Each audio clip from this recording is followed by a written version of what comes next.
Welcome to the Panthers post-game show. Kristen Balboni alongside Panthers legends Trey Boston and Jonathan Stewart. And guys, what a heartbreaker. It came down to the very last few seconds, but ultimately the Panthers fall 34-31 to the Rams. We're going to talk about it all, but I just want to get your initial reactions first. Trey, what did you think? Yeah, a hard-fought game. When you come down to it at the end of the game, you find a way to give your team a chance to win the ball game in those last drives.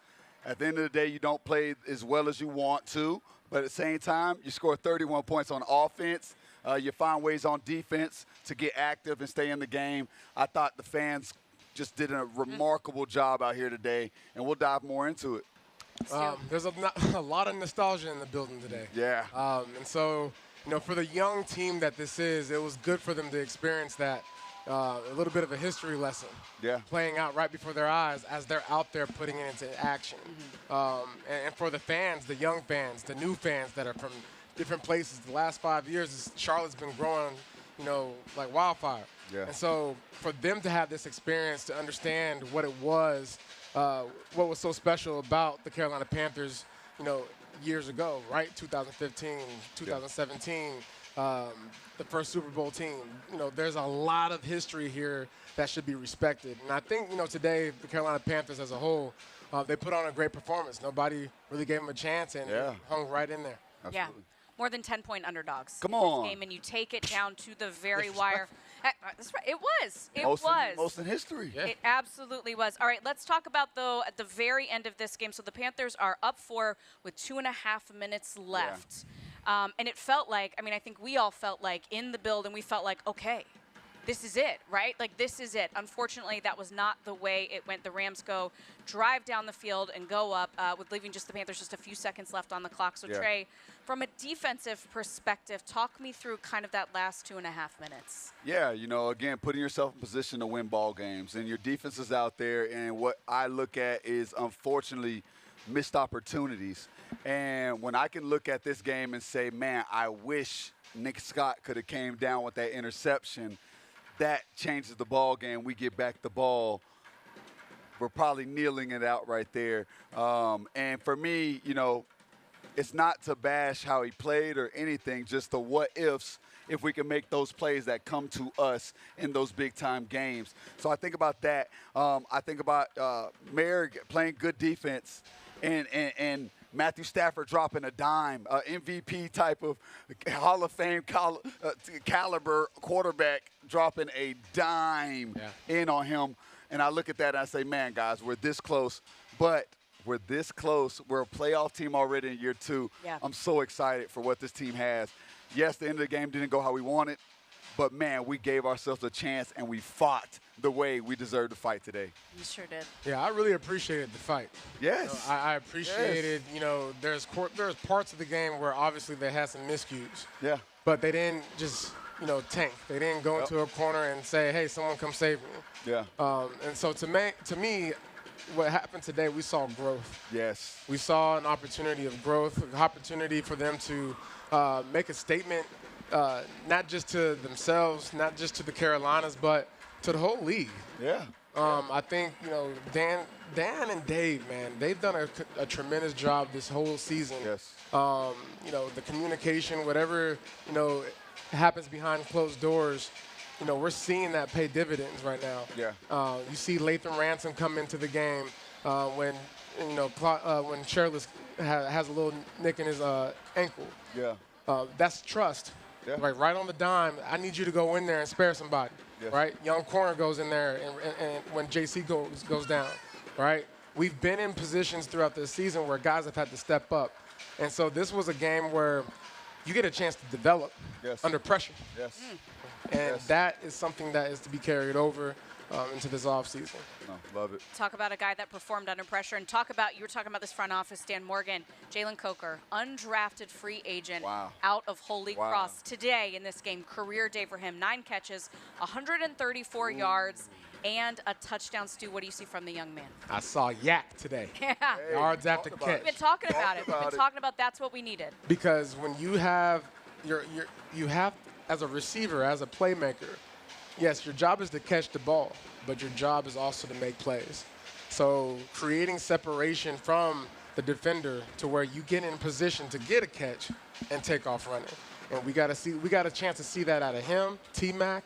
You know, and there's a lot of other plays out there that we missed that could have been just like that. Yeah. And when we're saying we're so close, that's what we're really saying. Mm-hmm. And there's countless games that you're going to see this weekend that offenses aren't putting up these type of opportunities. Yeah.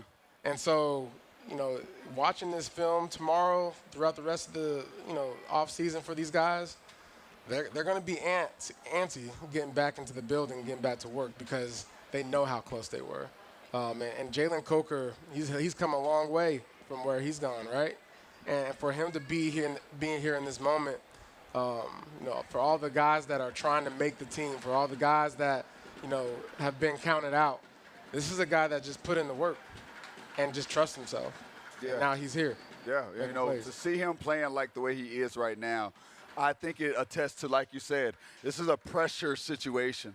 Playoffs and diamonds are created under pressure. Yep. And we watched a lot of our young guys, a lot of the guys who are going to help us moving on into the future, find their way into making those plays. So, again, it's exciting to know that our future has a lot of young guys who have been battle-tested and who have fought. And now we're going to find a way to have a foundation that knows how to win under pressure. Let's talk about that and that pressure and that this is an opportunity for a lot of these young guys to get that playoff experience. Yeah. What does that do? You know, there's plenty to talk about with this game, but of course, we're building something here. Yeah. So, Trey, what does that do as a young guy when you get to say, this did not go the way we wanted, we had all these little moments, Yes. but now I've played in the playoffs. Yes, I took absolutely. it down to the wire in the playoffs. How big is that? Yeah, I think it's very big because it allows yourself a confidence that you have earned. It's not a fake confidence, but a confidence that you prepared for. You've been battle-tested. You've gone into these, and you know this is what you're made of. And this is what playoff caliber looks like when we do it. Like Jay Stu said, this game is only done, like we say on the Avenue, listen, 5-6 plays. 5-6 plays are making big-time changes in these games. Will your team make those plays when needed? Maybe it's as simple as a fumble recovery when you need it. Maybe it's a muff punt. Maybe it's, again, one catch here or there. It's a block here or there. DB didn't get called. Hey, listen, there was a holding in this game that I'm like, ooh. Mm-hmm. I think it's when Puka got hit on the head that I looked at and I say, man, how do you not call that holding when DB's getting yanked to the ground? So for me, big-time plays, but can you find yourselves making those big-time plays in big-time games? Yeah, and overcoming adversity, right? We overcame some adversity throughout the course of the game and capitalizing on, you know, the other team messing up. Yeah. The Rams, they were giving out penalties. They was getting those penalties like it was, you know, candy for one part of the game. Yeah. And when you have those types of opportunities, you have to maximize. You gotta find, you know, trading position, field position. You gotta find yourself in the end zone. You have to take advantage of scoring, getting on the board, because when you don't do that, you're putting yourself in a rut, especially when you're playing a Hall of Fame quarterback in Matt Stafford. Yeah. You know, like last game that we played them in the regular season, that game was all about the fact that we were able to get turnovers. Yeah. We won that battle, and we took opportunities for them to be able to stretch the field. Mm-hmm. We gave him an opportunity at the end of the game to do what Hall of Famers do, which is drive the field in confidence, understanding exactly what defense you're running, and just pick you apart. And that's something that I think is a great opportunity for them to learn, right? Because when you do have that final drive, and you do have your young players out there, they're going to remember that for the rest of the offseason. Mm-hmm. Yeah. It's a great point. I want to talk to you about some of those things that Matthew Stafford was able to do, and specifically who he was able to get the ball to. Puka Nacua. We know what a problem he is for essentially everyone that plays him. Yes. In the first game against the Rams, Mike Jack and the Panthers defense was really able to limit him. Yeah. But today, 10 catches, 111 yards, and a touchdown, Trey. Yeah, I mean, we talked about it in the pregame show. You got to find a way to stop him. But how do you stop a guy that you know that you're trying to get the ball to, knowing he's going to get the ball? He got the ball like the first 4 plays of the game. First The 4 first five, plays, yeah. first 4 passes went to Puka. Yeah. It lets you know that, hey, Sean McVay came into this game knowing that I have to get my guy involved early. We got to be physical. We got to find ways to get him in space, and they did that.